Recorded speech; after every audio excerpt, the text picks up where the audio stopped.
wealthy 65-year-old widow's twisted obsession traps a 19-year-old boy in a deadly marriage, leading to a horrifying murder fueled by control and desperation. In the shadows of a lavish mansion, love turns lethal. At 19, Daniel Parker wasn't the type of boy anyone would expect to be at the center of a scandal. He was quiet, the kind of kid who melted into the background, always lingering just out of sight. But now, Daniel was about to make a choice that would change everything. Life in Riverside had always been simple, and that was how people liked it. Daniel had just graduated high school, but instead of following the usual paths of his classmates, college, work, he was lost, unsure of what his future held. He had dreams of being a musician, but in a place like Riverside, dreams like that didn't seem real. Daniel lived with his mother, Grace, in a modest house on the outskirts of town. Grace worked hard to provide for him, but with the local factory closed and no job in sight, money was tight. The weight of that financial strain pressed down on Daniel every day. He wanted to help, to ease the burden on his mother, but he didn't know how. Then came Valerie Langford. Valerie wasn't like anyone Daniel had ever known. At 65, she was wealthy beyond measure, a widow 3 times over, each husband leaving her with more riches than the last. In Riverside, she was something of a legend, beautiful, eccentric, and dangerous. People whispered about her, but no one dared cross her. When Daniel first met her at a charity gala, he had no idea how much his life would change. Valerie saw something in him that night, something vulnerable, something she could use. She approached him, her charm sharp as a blade, offering help where he most needed it, his family's financial troubles. For Daniel, the attention from someone like Valerie must have felt like a lifeline. Here was this powerful, wealthy woman promising to solve all his problems, to take care of him and his mother. And Daniel, in his desperation, couldn't see the trap she was laying. Within weeks, they were inseparable. Despite the 46-year age gap, Valerie had him wrapped around her finger, pulling him deeper into her world. She made promises of security and wealth, dangling a future in front of him that Daniel couldn't resist. Soon she proposed something unthinkable: marriage. The announcement sent shockwaves through Riverside. A 19-year-old boy marrying a 65-year-old widow was scandal enough, but there was something darker beneath the surface. Valerie wasn't just offering love, this was about control. She wove herself into every aspect of Daniel's life, convincing him that this was his only way out. And Daniel, desperate to help his mother and seduced by the idea of a better life, agreed. The wedding was set. Invitations went out. But as the day approached, Daniel felt a growing sense of dread. This wasn't what he wanted. He knew that deep down, but by then it was too late to back out. Valerie had him trapped, and the whole town watched, whispering behind closed doors as the event of the year drew closer. What no one knew was how far Valerie would go to keep him. Riverside would never be the same, and neither would Daniel. The wedding day arrived, shrouded in an eerie calm. Valerie had spared no expense. Her mansion, perched high on the hill overlooking Riverside, gleamed like a crown. The grand venue was decorated with lavish flowers and shimmering lights, a spectacle meant to show off her power and wealth. For Valerie, this marriage wasn't about love. It was about control, about keeping Daniel locked in her grip. Daniel stood at the altar, his face pale and his hands trembling. The weight of his decision pressed down on him, but it was too late now. The guests whispered behind him, their eyes piercing his back, the judgment in their stares suffocating.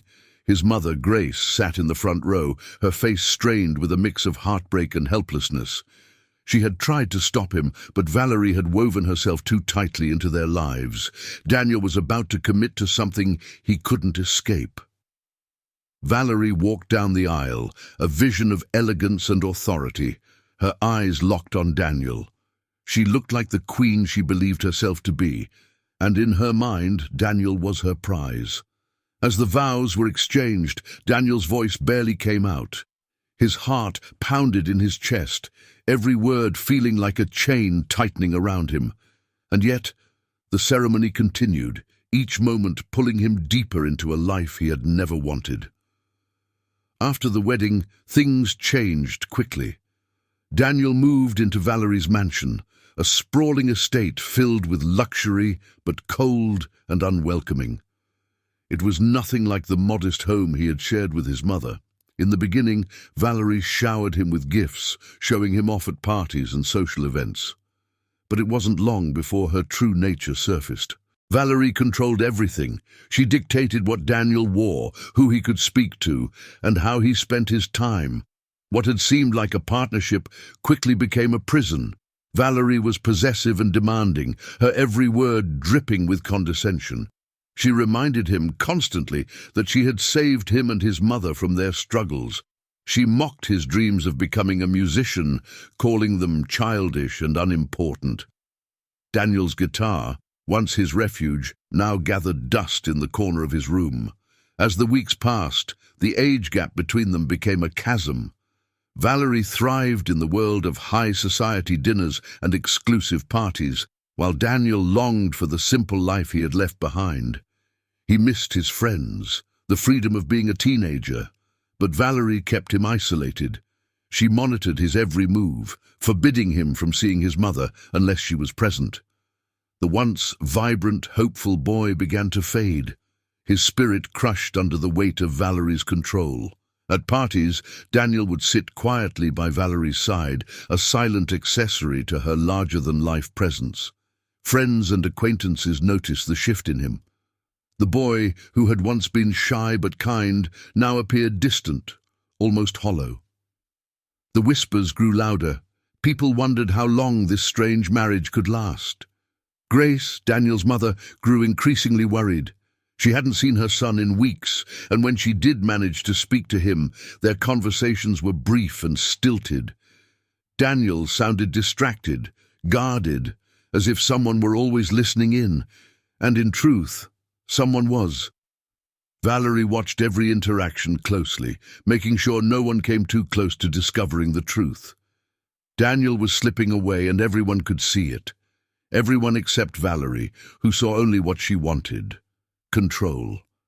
But the cracks in their strange union were deepening. Daniel was beginning to break, and soon something would snap. He wasn't the compliant boy she had married. Not anymore. The tension in Valerie's mansion was palpable. What had once been a quiet, simmering discomfort had erupted into full-blown chaos. The arguments between Daniel and Valerie were growing more frequent, more volatile. What started as small disagreements over his clothes, his friends, or even the way he spoke, now turned into shouting matches that echoed through the halls of the grand estate. Valerie's patience was wearing thin, and Daniel's resentment was festering into something dark and dangerous. For Valerie, the realization that she was losing control terrified her. Daniel was no longer the shy, pliable boy she had first ensnared. He had grown distant, rebellious even, pushing back against her dominance in ways that unsettled her. He refused to attend her high society events, disappearing for hours without telling her where he was going. When he returned, his eyes were cold, his words sharp, and worst of all, he had begun to drink heavily. The boy who once barely touched alcohol was now sneaking bottles into his room, numbing the growing sense of hopelessness that gnawed at him. Daniel's behavior grew more erratic by the day. He would stay up late, sitting in the dark with his guitar, strumming the same sad chords over and over, trying to remember the person he used to be. The music, which once brought him comfort, now felt like a distant echo of a life he could never have. Valerie's constant criticisms had poisoned it. His dreams were crushed under the weight of her demands, and the sense of being trapped in this gilded cage was suffocating him. Valerie, sensing his growing defiance, responded with anger and cruelty. She berated him for the smallest things, leaving a mess in the kitchen, not dressing the way she liked, or refusing to meet her expectations. The once polished facade she wore for the public was now cracking in private. The screaming matches between them became more intense, more vicious. Daniel would slam doors, throw things in frustration, while Valerie hurled insults that cut deep. The once opulent mansion, filled with luxury and excess, had become a battleground. Neighbors began to notice the lights on at odd hours, the sounds of furniture being thrown, the tension spilling out beyond the mansion's walls. It was no longer a home, it was a prison for both of them, but there was something else beneath the surface, something far more dangerous than the shouting. Valerie's obsession with control had reached a boiling point. She couldn't stand the thought of Daniel slipping away, defying her, breaking free of the life she had carefully crafted for him, and Daniel, no longer the compliant young man she had married, was starting to push back in ways that frightened her. The turning point came one cold night in November. The air outside was frigid, and a thick fog had rolled in, shrouding the mansion in a ghostly stillness. Inside, the pressure between them had built to an unbearable level. Valerie had found Daniel's guitar hidden in the back of a closet, his last connection to the life he once wanted. It was a symbol of his rebellion, his refusal to be fully molded by her. And in a fit of rage, she grabbed it, threatening to destroy the one thing he still loved. "You're never going to be a musician," Valerie screamed, her voice sharp with venom. "This is your life now. I'm all you have, and you need to accept that." That was when something in Daniel snapped. The air in the mansion was thick with fury. Daniel lunged at Valerie, his hands shaking as he tried to pull the guitar from her grip. But Valerie, fueled by rage and the need to maintain control, wouldn't let go. The two struggled, their voices rising to a fever pitch as they fought over the broken remains of Daniel's dreams. "You've ruined my life," Daniel shouted, his voice trembling with a mix of anger and desperation. His face was flushed, his eyes burning with a fury Valerie had never seen before. For the first time, she realized just how far she had pushed him. The boy who had once been soft and shy was gone, replaced by someone desperate for freedom. "And I gave you everything," Valerie spat back, her grip tightening on the neck of the guitar. "Without me, you'd be nothing. You're mine, Daniel. You'll never escape me." The words hung in the air like a curse. Daniel stared at her, his chest heaving, as he tried to process what she had just said. He had always known deep down that Valerie's love was a twisted thing, more about possession than affection. But hearing her say it out loud, the cold finality of it, snapped something inside him. He stepped back, his fists clenched, and Valerie could see the pure, unfiltered rage in his eyes. "I'm done with this," he whispered, his voice low and full of menace. "I'm done with you." For a moment everything was still. Valerie stood there watching as Daniel's defiance boiled over, her heart pounding in her chest. She had always been in control. Always. But now, for the first time, she felt that control slipping, crumbling away, and the fear of losing it consumed her. Daniel turned and stormed out of the room, slamming the door so hard that the windows rattled. Valerie stood frozen in place, her mind racing. He couldn't leave. She wouldn't let him. Not now. Not ever. And that was when the idea formed, dark, chilling, and irreversible. Valerie knew she had to act fast. She couldn't let Daniel leave her, not when she had invested so much in him. In her twisted mind, there was only one solution left. She had to eliminate the problem. Permanently. As the night wore on, Valerie prepared. She crushed a lethal dose of sleeping pills into a fine powder, mixing them into a glass of whiskey, Daniel's drink of choice on these bitter, lonely nights. She rehearsed her lines, how she would play the grieving widow, how she would call 911 in the morning and feign shock and heartbreak. In her mind, it was flawless. A tragic accident. No one would ever suspect a thing. Later that night, Valerie found Daniel in the guest room, slumped on the bed, his guitar lying forgotten in the corner. He didn't even look up as she approached. "I brought you something to help you sleep," she said softly, holding out the glass. Daniel glanced at her, suspicion flickering in his eyes, but he was too exhausted to resist. He took the glass from her and downed it in a few gulps, the bitterness of the whiskey masking the taste of the pills.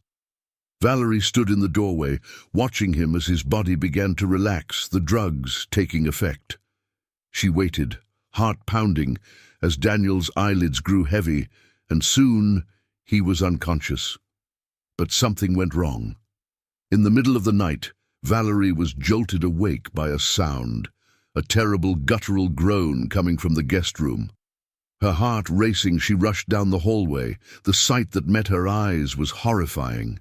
Daniel was lying on the floor, convulsing violently, his body writhing in agony as his muscles spasmed uncontrollably. His eyes were wide with terror, and foam had begun to form at the corners of his mouth. The overdose wasn't quick and painless, it was brutal. For a moment Valerie froze. This wasn't how it was supposed to happen. He was supposed to slip away peacefully, quietly, and she would find him in the morning. But now, in the dead of night, she was witnessing the horrifying consequences of her actions. Instinctively, she rushed to his side, her hands trembling as she knelt beside him. She didn't know what to do. Panic surged through her. Should she call for help? Should she try to save him? But as Daniel's body continued to convulse, the sickening truth settled over her.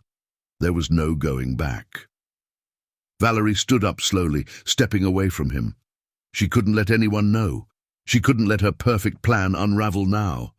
So she stood there, frozen, as Daniel's life drained away in front of her. His last breath came in a violent gasp, his body falling still on the cold floor of the mansion. Valerie backed away, her heart racing as she took in the horrific scene. She had done it. Daniel was dead, and now she had to make sure no one ever found out the truth. But as she turned to leave the room, a single, horrifying thought crossed her mind. Had anyone seen her? The mansion, once grand and opulent, was now a crime scene, a tomb for a boy who had only ever wanted to escape. The town of Riverside would wake the next morning to a tragedy, but no one would know the true horror that had unfolded behind the closed doors of Valerie Langford's mansion.